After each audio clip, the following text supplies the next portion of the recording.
Hello and welcome. I'm Carolyn Grimminger with the Public Affairs Forum of the First Unitarian Universalist Church of Austin. Our program's mission is to nourish the mind and spirit and serve social justice. Our forums occur on most Sundays at noon and are free and open to the public. We encourage you to attend. Our church is located physically at 4700 Grover Avenue in Austin, Texas.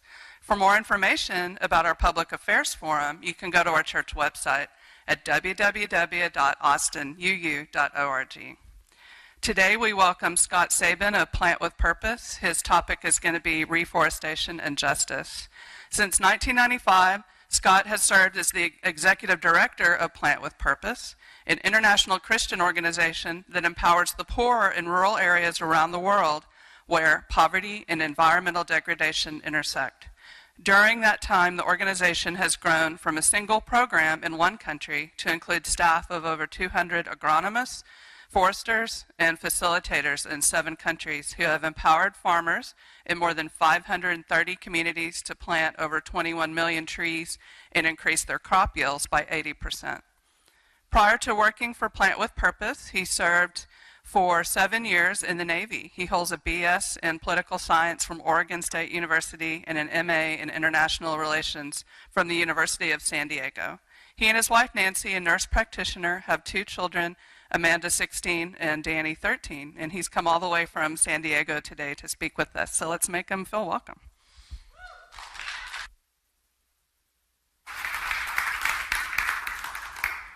Thank you very much.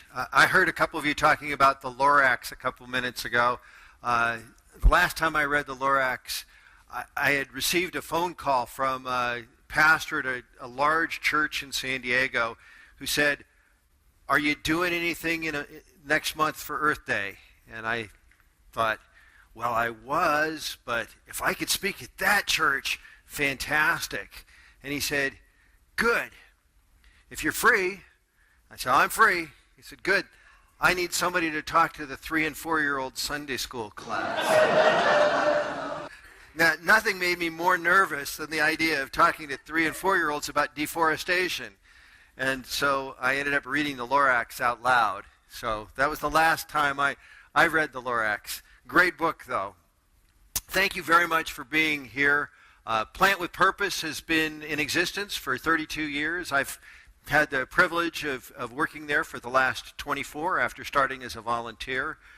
I was not particularly concerned about the environment when I started working at Plant with Purpose, but I had recently had an experience which opened my eyes to issues of poverty and injustice. And I knew Plant with Purpose was working in the area of poverty alleviation and was very excited about that and decided to volunteer in that area. What I learned was the same thing that Plant with Purpose had learned some years earlier, and that was when we were addressing places like this. And this is a picture of the outskirts of Port-au-Prince, Haiti. Shanty towns, incredibly polluted, incredibly dirty, poor, and impoverished. What we realized is for many people, a place like this actually represents hope. As we began to talk to the people that lived there, they'd come there looking for opportunity. They'd come there because they thought they might be able to find jobs. They'd come there because their kids might have an opportunity to go to school. They'd come there because the farms and the hillsides that they'd been working on were worse, which was a shock to us. And we began to follow that problem upstream, literally and figuratively. And when we got to the mountains where the people had come from, we met farmers. Now, in the United States, when I talk about farmers, you probably have a mental image of a man on a flat field, maybe growing wheat or corn, and driving a combine or a tractor. But I want you to have a completely different image. This is the image that I want you to have as we talk about farmers. This is Nellie. She's from Haiti. She lives in an area called Cornillon near the Dominican border. And there's a number of things you can learn by looking at this picture. First of all, when we're talking about farmers, most often we're talking about women. 70% of the farmers that we work with are women. In some countries, notably in East Africa, the vast majority of the food is grown by women. Another thing that you'll notice looking at her, she doesn't have any tractor or any power tools of any kind. You'll also notice that she's not farming flat land. That is actually her bean farm on the hillside in the background. And if you look at it more closely, one of the things you can see is that the soil is badly degraded. It's eroded. There's nothing but rocks for the most part.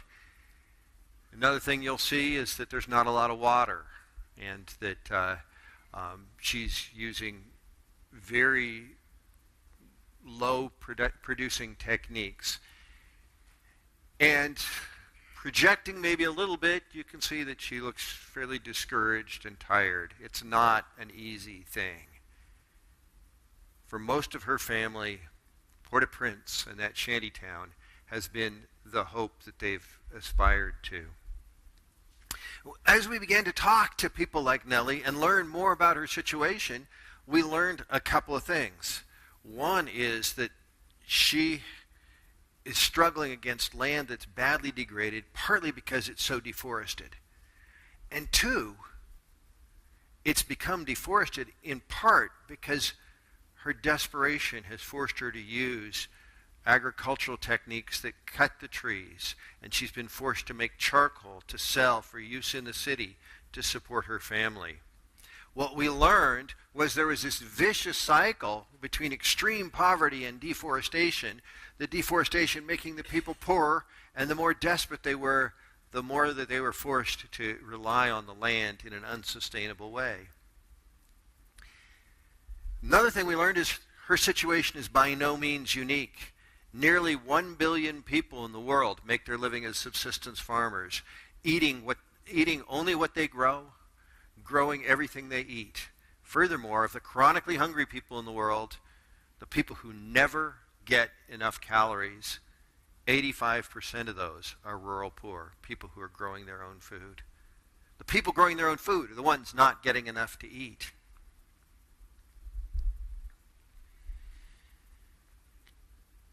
So those were the people that we decided we wanted to serve. How can we make a difference for Nellie and her family? Well, by being people of imagination, first of all, we realized that that her life would be completely changed if that hillside was covered with trees and had water flowing in it and was fruitful and producing all sorts of things. And there are ways of farming those hillsides that can begin to return that. This is a picture of a farm actually in Tanzania, but it's an agroforestry farm that's incorporating trees, perennial crops, in many times perennial crops instead of annual crops, or mixed with annual crops, things that are more sustainable, things that provide some of the ecosystem services that the natural forest would have provided. Now, I've got a slide here for you that has got a lot going on with it, but hopefully you can see this a little bit. It provides more information visually than I can verbally. But one of the things that's been the most eye-opening lessons for me in my 24 years, and the thing that I've had the hardest time fully grasping, is the relationship between forests, soil, and most importantly, water. Trees act as a sponge. Now, this is a non-scientific perspective. I'm not a scientist, despite the fact that I have a BS in political science, which I thought was somehow appropriate. That never struck me before until you read it just a few minutes ago.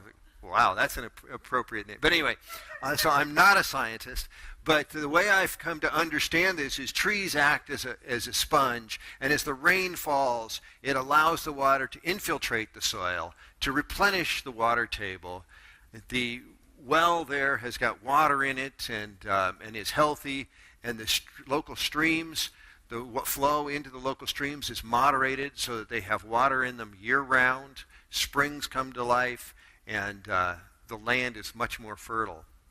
When the trees are cut, one of the first things that happens is that soil erosion increases dramatically, up to 70 times faster. Now, if you think again about Nellie, her primary assets, the main thing she has to make her way in the world, are her topsoil and whatever water happens to fall on that. the deforestation severely impacts both of those. The topsoil washes away, and without the trees to break the fall of the rain and to allow it to infiltrate the soil, it runs off in sheets, never replenishing the water table, so wells dry up, springs dry up, streams dry up, and that river turns from something life-giving to a deadly dry wash that one week out of the year will flood and destroy the town. I can take you to dozens of communities that are bisected by these enormous dry washes where the river that fed the community used to flow. One community in particular, a place called Fonverette, has about a quarter of a mile of rocks and mud that cut a path right through the middle of the community. The community is now divided on two sides by this huge dry wash that in one night in May of 2004 flooded and killed nearly 2,000 people on its way down across the Haitian border into the Dominican Republic, where once again it took out most of the eastern half of the town of Jimani before depositing all of the mud and many, many of the bodies in Lake Enriquillo. Actually, that was the incident that got us involved in that region of the Haitian-Dominican border. But it was a horrifying thing to realize that this life-giving stream had become a source of death and tragedy in the community. Now, the exciting thing about this is I've set this up as a before and after, and in many places in the world it is a before and after, but I could just as easily reverse that. It's amazing how resilient creation is and how many tools we have been given to transform it and to use it. And by learning from creation, we can begin to mimic it in the way we farm, and farm in much more sustainable ways and in much more productive ways.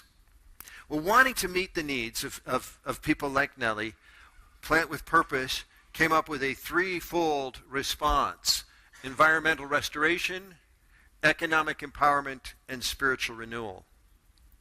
Now, when I first got involved, I didn't really understand all of this. I mean, one of the most common ways of responding to poverty, if you see somebody in need, is to give people things. And I didn't realize that can often have unintended consequences. It can often be disempowering. I learned that from our local staff.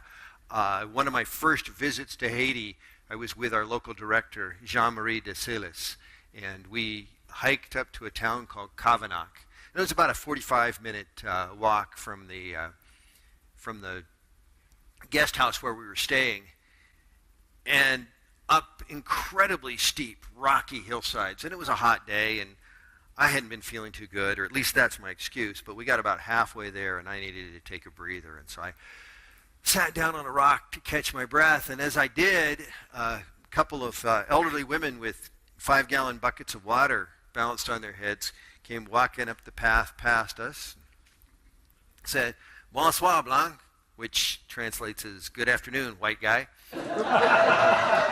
They asked Dezo where we were going, and Dezo said, "Well, we're on the way to the community meeting at Cavanac."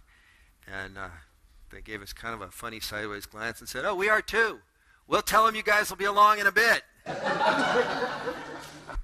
So when I pulled myself together, we got to the community meeting in Cavanac, and it was a very discouraged group of people that we met. Several people actually sidled up to me alongside, and hands held out, rubbing their stomachs.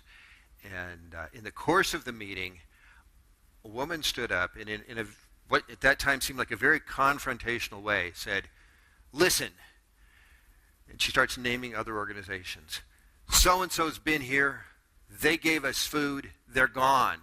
So-and-so, another organization's been here. They gave us their clothes. They're gone. How are you guys going to be any different?" And Dezo, our local director, Jean-Marie, Dezo's his nickname, coached me a little bit. And so I said, "Well, first of all, we're not going to give anything away.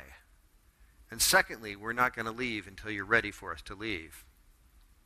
Of course, the next day I got on a plane and flew back to San Diego. But Jean-Marie didn't, and our staff there didn't, and they walked alongside Cavanac, and I was blessed to come back 2 years later and hear the same woman say, "We get it. What you have given us is the knowledge that we're not helpless, but that God has given us talents that we can use to change our own situation." And then they took us around and showed us all the ways that they were changing their own situation by planting orchards and by setting up microfinance systems and so forth.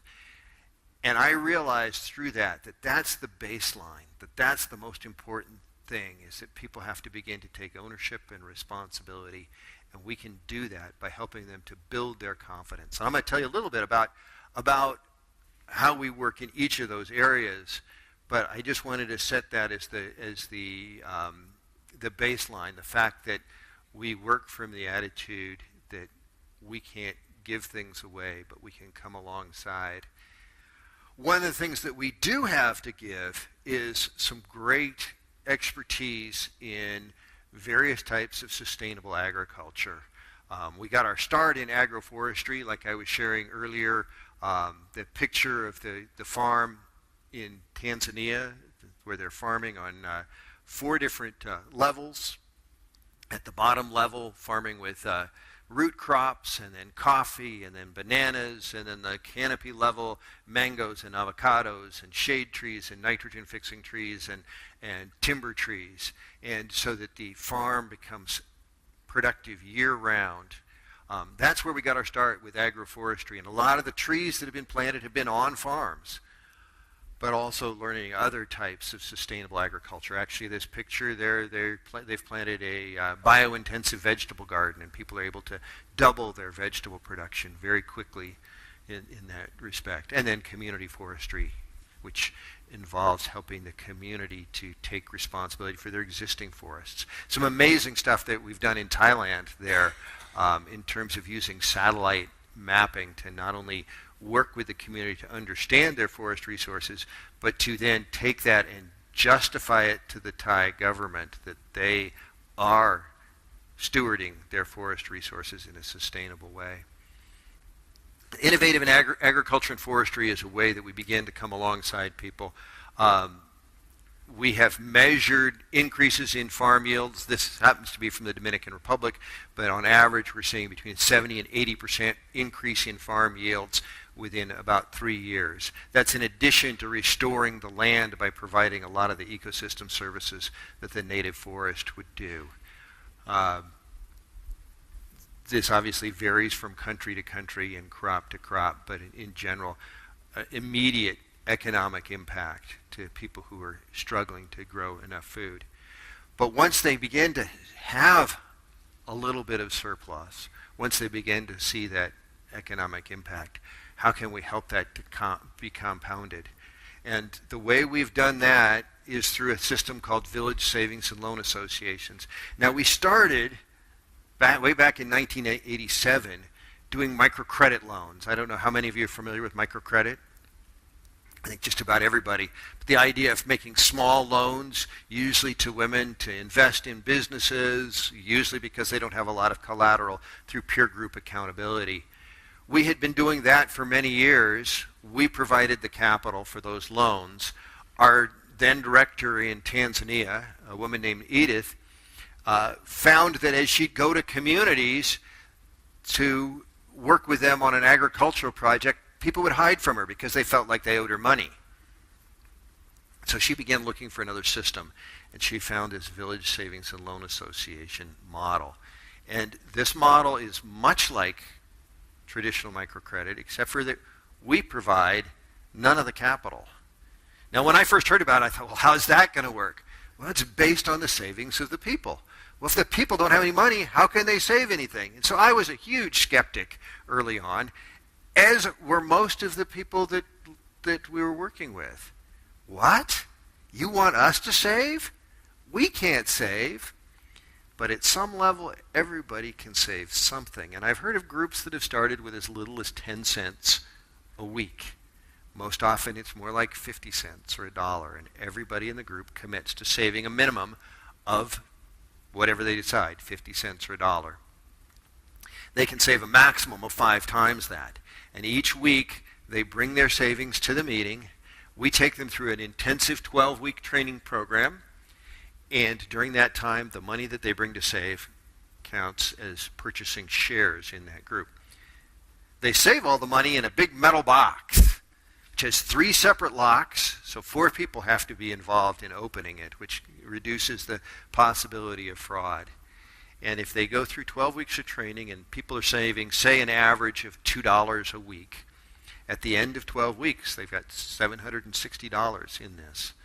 $760 is not a lot, but it's enough to start making $100 loans. Now, just like in a traditional microcredit system, they make those loans at interest. But in a traditional microcredit, say Grameen Bank or whatever, the interest would go to pay the overhead of the institution. It would go to pay for our loan officer. It would go to pay for his transportation or her transportation. In this case, the savings accrues to the savings accounts of the investors so the savings, or the interest rather, builds the amount of money in here. So I was talking to a group in the Dominican Republic a couple years ago, and they were telling me their story, and they said, we got to the end of a year. Another unique aspect of this is that at the end of a year, they share out. And I didn't get that part either. I was skeptical. I thought, if they're sharing out, isn't that going to just destroy the whole thing, decapitalize the whole thing? They said, well, we shared out. We're sitting there in the room, and we realized that between us, we have $4,000 in cash. We'd never seen that amount of money before. We had no idea that this community had those kind of resources. So then they have an opportunity to reinvest. But this time, everybody believed in the system. So everybody was investing the maximum amount, the $5. And at the time I visited, 18 months or 6 months into their second cycle, 18 months after they'd begun, they had $12,000. And their whole concept of who they were as a community had completely changed. When we used to give the microcredit loans, people would always be thankful. We'd go visit communities, and they'd say, yeah, thank you. Thank you for making my business possible. But they'd say it maybe with the same tone of voice that we might say over our student loans. Thank you for making it possible for me to go to college while I write this check. Now people don't say things like that. What they say is, look what we could do. We didn't know we could do this. And that has been incredibly gratifying. In this particular community in the Dominican Republic, one woman said, the only thing we feel bad about is we had these resources all along and we never knew it. We never realized what we were capable of. This is a picture of one of the group meetings in action. This happens to be a group in Burundi, and which is the poorest country in the world. And yet people are able to save, people are able to grow small businesses, people are able to invest in their farms, and it has been amazing to watch. The third piece is spiritual renewal, and that takes a lot of forms, but one of the things that I'm excited about is we partner very closely with the local churches in each of the communities and work to help them to meet the needs of the communities that we're working in. For example, in Haiti, pastors are learning to start to think about, what does my community need? What can I do? What does our church have the capacity to do within our own community? Valerie was just part of a group that was visiting in Haiti and met with 8 pastors who had gone through our curriculum and had decided, we have an issue of homelessness in our community. What can we do? And they realized that they could build homes for $2,000, and they were trying to get resources from their own churches to build homes for the very poorest people in their community. The interesting thing was that we had a visiting group from the U.S., and several people said, well, $2,000, we could do that right now. And our local director, Guy, had to say, no, you're missing the point. The point is that they can do it, and now they are doing it. Don't take that away from them. That's one of the ways that we've seen spiritual renewal through a program called Church, Community, and Change. And since we focus on agriculture, since we focus on microfinance, but there are many other needs. Literacy, for example. We've seen churches in Dominican Republic set up a huge literacy program as we've become partners with them. One thing I'd love to stress is the fact that all of the field work is done by locals. We have no expats, no Americans in the field. This is a picture of our regional director in Cornelion, Haiti, the guy who works in the area where Nelly lives. He usually rides a motorcycle to and from the field, but I love this picture of him on a mule, and it's representative of just how much of a challenge his day-to-day work is, because some of the places are so remote. In fact, you've probably heard, Haiti has got thousands of nonprofit organizations, thousands of NGOs, and I've heard a joke, if one more NGO sets foot on Haiti, the island will sink. But what you find is that most of those are in Port-au-Prince, or most of those are in areas very close to Port-au-Prince. And by being dedicated, by being on a mule, by getting out there, Smith has been in places where no other organization has ever worked. But that's an aside. My main point is just we've got an amazing local staff. I was just in Tanzania with our new environmental director for Tanzania, Diana, and she is a recent grad from the University of Manchester in the United Kingdom with a master's degree in environmental studies. So she's typical of the kind of people who are giving back to their own community, and part of that staff of 200 that you heard about. We're currently working in 7 countries, soon to be an 8th. Ethiopia is going to be our 8th country, but this is the 7 countries we work in the order that we started. So 30 years ago, we started in the Dominican Republic. In the mid-90s, we got working in Haiti and in southern Mexico, the states of Oaxaca and Chiapas in Mexico. And then more recently, Tanzania, Thailand, Burundi, and then Congo's the newest. We've been there just about 18 months. I had the privilege of being there last April and was amazed at what's taking place there. As far as the scope of the work, we're currently serving about 180,000 people, 532 communities. The savings groups, we now have 1,200 of those. After I didn't believe they would work, because what does saving 25 cents a week mean? We now have 1,200 of them with a net worth of $3.5 million. And they're loaning that money out to themselves, to members of the group, on a 3-month to 6-month basis. So that means that $3.5 million is getting loaned out 2 or 3 times a year minimum. So they're investing $7 to $10 million in their own communities, far more than we're investing. And I am continually amazed by this. I mean, if ever there was an illustration how something tiny can become something huge, this is it. 21 million trees have been planted. I mentioned that earlier that a lot of times the desperate poor are the ones cutting the trees to sell for firewood or to clear land for agriculture. There's a lot of causes of tropical deforestation. There's commercial logging, there's large-scale cattle grazing, there's industrial production of soybeans. But a significant, if not the largest single cause, is desperately poor people looking for a place to survive. And they often get blamed for deforestation as a result. You'll hear that all over the world. It's the backwards poor farmer who's causing the problem. And I love the fact that here the people who were often characterized as the villains of the story have become the heroes of the story. They've planted 21 million trees. I had the opportunity of being in Tanzania and speaking to nearly 7,000 of the folks, and I told them, I said, well, one of the things that is great is that I get to go all over the world and tell people, you may have heard that farmers are cutting down trees, but I can tell you in Tanzania, they're the solution to the problem. In Tanzania, they're the heroes. And I'll tell you a little bit more about that gathering here in just a second. I want to introduce you to a couple of folks. This is Josiah. Actually, he's from Tanzania. I met him on this recent trip. He and 4 of the savings groups, a couple hundred people, were out planting trees. The issue has never been an issue of ignorance. Nelly, for example, knows that cutting trees is bad for the environment.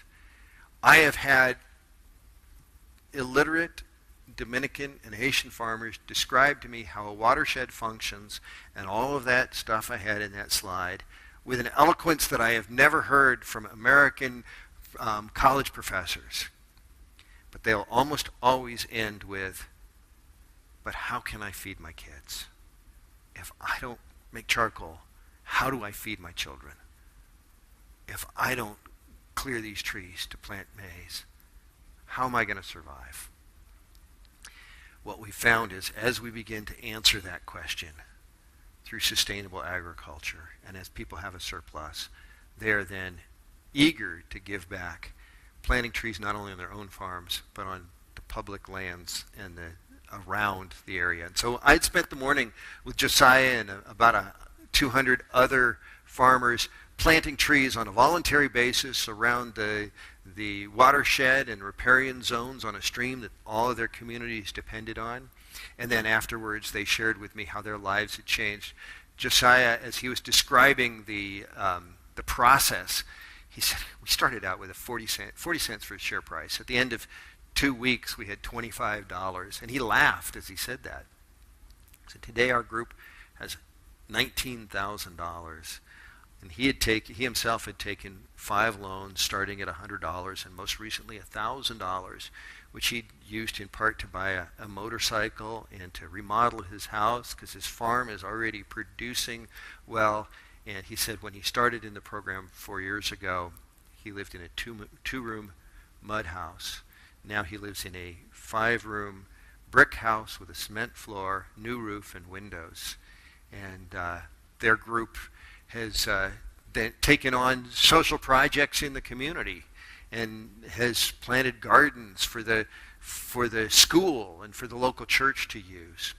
Another person I met in that particular group was this young woman, and she's 23, has a small child. She said she'd never considered doing anything productive before. She'd never really had any sort of dreams for the future, but was encouraged to join the group just a couple years ago and had recently taken a loan and bought a motorcycle. Part of the reason I share her story is because she's got the most wonderful name. Her name's Happiness. And Happiness talked about how much she appreciated being a part of the group because most of the other people were older, and yet they gave her respect and they listened to her, and she really enjoyed being a part of the community in a way that she had not been before. Well, I mentioned that I got to speak to nearly 7,000 people. Our local director there is very innovative, a guy by the name of Richard Mina is our current director, and he came up with the idea, if we've got all these savings groups, we want to encourage them to plant trees and to reforest the land. How about we encourage a friendly competition between the groups who can plant the most trees? And the first year he did that, collectively they went from planting 400,000 trees to 1.4 million trees. And so now every year in January we have an awards ceremony, and all of the group members come together and we hand out a big trophy, and politicians pound their chests and give speeches, and we have entertainment. I got to go this January for the very first time. I was expecting it would be a couple hours long. We arrived at 8:30 in the morning and we left at 6 p.m. and they were still going strong. But and as we're driving out there, our board chair tells me, I don't know if they told you, but the keynote speaker had an emergency, and so can you be the keynote speaker? So anyway, the event opens with all the groups parading in, and so this is just a photo as we came into this soccer field of the part of the groups, as many as I could get in one shot coming in, and then amazing opportunity to celebrate with them and just to congratulate them for having become the solution to this problem. And I'm excited about it. I think about whether it's the 25 cents or one tree, how insignificant that seems, how small that seems. And yet you multiply it, and we have 7,000 people, and they are now managing millions of dollars and planting millions of trees. And it's been really exciting to be a part of that. We'd love to invite you to find out more, and I guess we're going to open it up for questions now. And yeah. Okay, I'm going to bring the microphone around. So I think the first question's from Luther Elmore. Okay. When you begin these programs, just like you alluded to the fact that you're going to move into Ethiopia, what are your first steps as you initiate these programs? The first step, well, first of all, choosing where we're going to work, we use a number of factors. We've actually created a matrix that looks at rates of deforestation and poverty and how much of the energy requirements are being met with fuel wood and a number of other things like that. We have this basically an index that we use. And then once we've decided on an area, it becomes a little bit of a process of networking. Simultaneously two things: networking, looking for local partners, working through and with other NGOs and groups in the area to identify potential local partners. At the same time, we're in a process of using geographical information systems, GIS systems, to map poverty and environmental issues and find out the areas that are most critical. Because, I mean, think about Mexico, for example. You know, Mexico is a pretty wealthy country, but not southern Oaxaca. So, you know, I don't know off the top of my head what areas in Ethiopia are the areas that what we do is most appropriate. So we have a team that overlays a number of different systems or different maps to figure that out. Once we've done the networking, we then work with a local partner to hire a local director, and that's where we get most involved. Congo, where we've been most recently started, we're partnering with a local organization right now using their legal structure for a 2-year pilot with the local director that we found, and then helped him to hire his second tier of leadership, and then he's on his own basically after that with now a staff of about 15. They've done amazing work. At the end of, we just extended that for a 3rd year, but at the end of 3 years, our plan is probably to have him incorporate locally. We may continue to work with the existing organization, but it depends on whether it makes more sense to continue in a partnership or to set up our own local. We have a question from Pat Bila. Thank you so much. This is wonderful and so inspiring. I love it.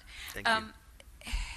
Tell me a little bit, describe how you set up for the trees. Do the people like plant seeds and get them growing? Talk about how you get the source and how to get the trees growing. Thanks. That's something that we've learned a lot about. When we first started 32 years ago, one of our first initiatives was to set up a for-profit tree nursery in the Dominican Republic with the capacity to produce 10 million seedlings a year. That was worked in the early days, but we since have learned that it's more empowering and more efficient to help people source seeds locally and set up local tree nurseries. So we have community tree nurseries all over the place. We have a lot of backyard tree nurseries, church tree nurseries. In Tanzania, where we partner with the Lutheran Church, every Lutheran church has its own tree nursery now. Another great story, I asked in Oaxaca, we're planting a lot of native pine trees, where we got the seeds from that, and I was told that people collect the seeds in the forest.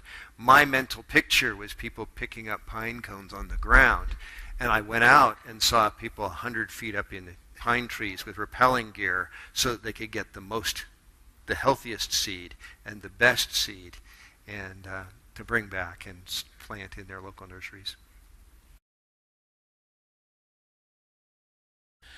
It seems that your planting scheme is essentially permaculture. And you've heard of that term? Yeah, absolutely. I'm curious as to why you aren't using the term permaculture, and Yeah, it seems as if you're kind of reinventing a wheel that exists. So I'm just curious about what your thinking was on that. I think partly because we borrow a lot from permaculture, but we've really tried to boil a lot of it down into practical steps, and permaculture begins with a lot of philosophical roots that my experience is that if we start talking about permaculture and we start with where a lot of the permaculture material starts, we lose people pretty quick, and they're still standing there saying, okay, I'm standing here with a hoe, what do I do? So we've tried to, also some of it is because I think we've, in the 30 years we've been doing this, we know a lot more now about things like permaculture and other systems. We've tried to take the best from all those, but the agroforestry and we haven't figured out branding real well yet. My other question is a lot more involved. You said at the beginning of your talk that the standard liberal-ish response to poverty is to give people things. Essentially the give people a fish. Mm-hmm. And then so you advocate finding ways to empower the people and letting the people take the responsibility for their own lives, and that rings similar to the standard conservative response, which is that people should take responsibility for their own lives and they need to go out and work.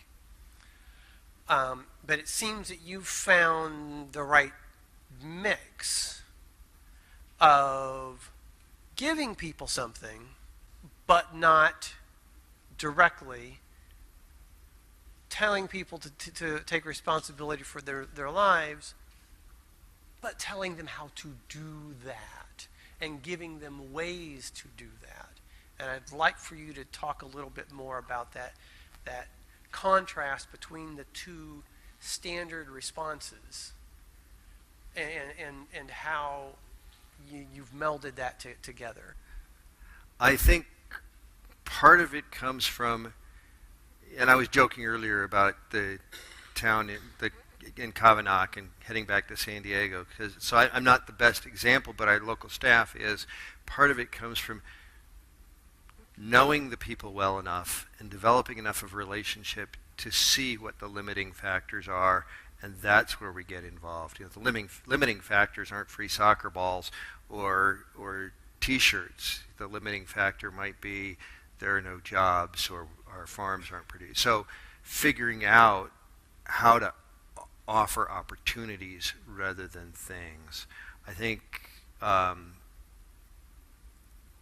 both of those responses can be very easy to have those responses and not have a relationship with the people.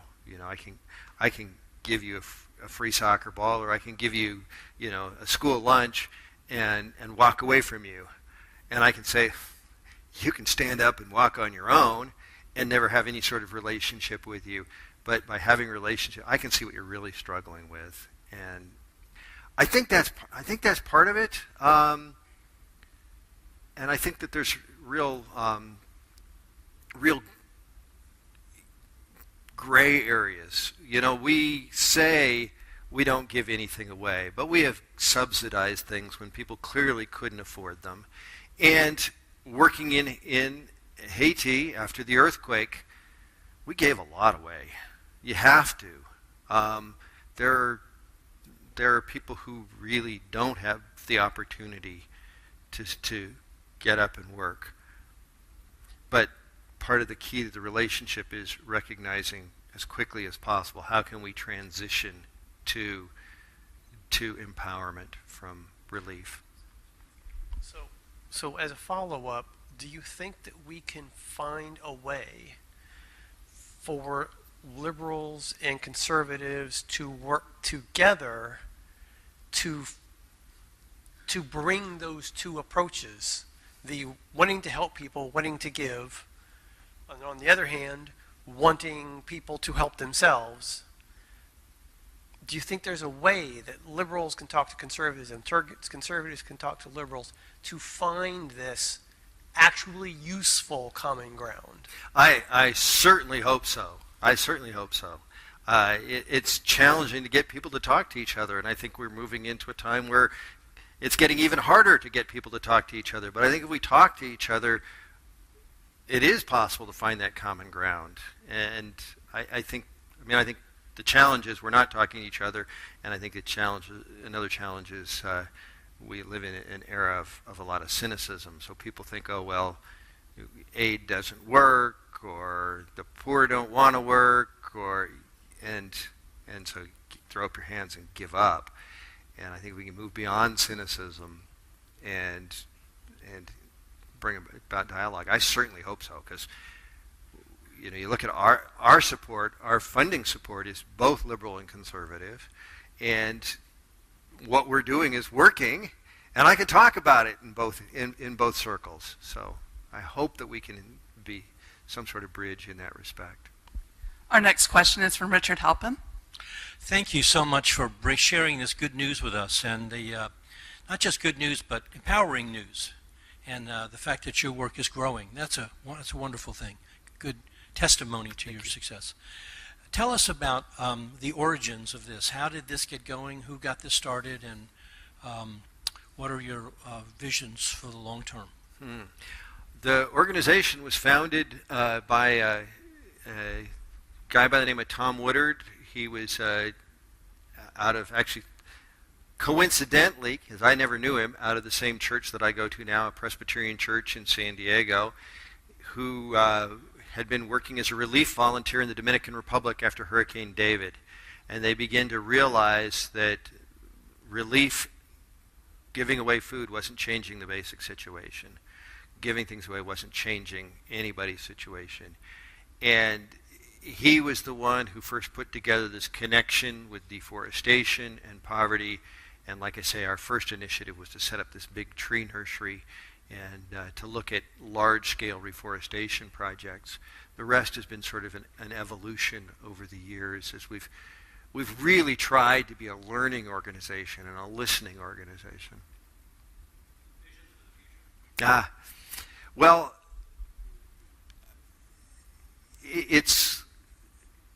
we have a strategic plan, and we want to be in a couple additional countries, but right now one of the things we're hoping to do is continue to expand in the existing countries. We've changed our approach geographically from kind of a scattershot, looking at various communities, to focusing on key watersheds where the environmental work will make the most difference. And so we want to be working in 3 to 5 key watersheds in each country and make sure that work is progressing well.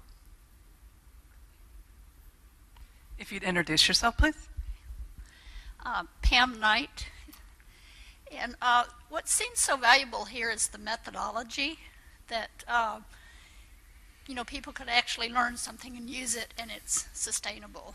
And so my question is, can we teach this in the United States? Are there sister organizations? Are there areas identified where it would work? And is there political barriers to doing that? We have looked at that a little bit. At this point, I feel like we're pretty good at helping people who make $1 a day to make $4 or $5 a day, and the economic challenge in the United States is on a different level. I've done some research and have not yet found anybody doing exactly this kind of thing, but it's something I'm interested in and I'm still looking at. You are not the first person to ask that question.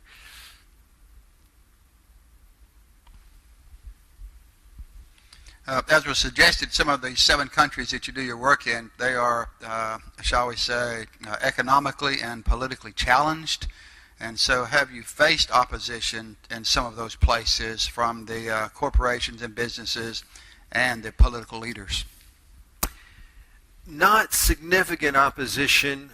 We've actually been assisted by the government in Dominican Republic and in the Mexican government.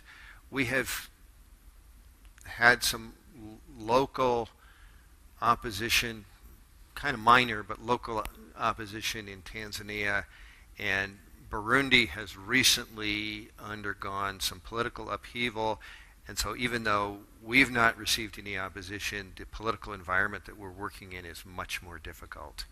In fact, one of the things we're trying desperately to do right now is to fund a new vehicle for our staff. In Burundi, the vehicle they have is not particularly reliable, and it's no longer safe to be driving at night. And so it starts to get late afternoon, and they get very worried about breaking down. And that's a change. It used to be 3 years ago, 4 years ago, we didn't worry about being stuck someplace at night. When you made the example of working in selected watersheds a minute ago, it Yeah. made me think that I wondered, do you work in a different kind of watershed? Do you go to, like the United Council of Churches? Do you go to our community colleges, or places where your message can reach out to lots of organizations in one place, and more people can learn about what you're doing, and thus more people might have the chance to be involved with what you're doing?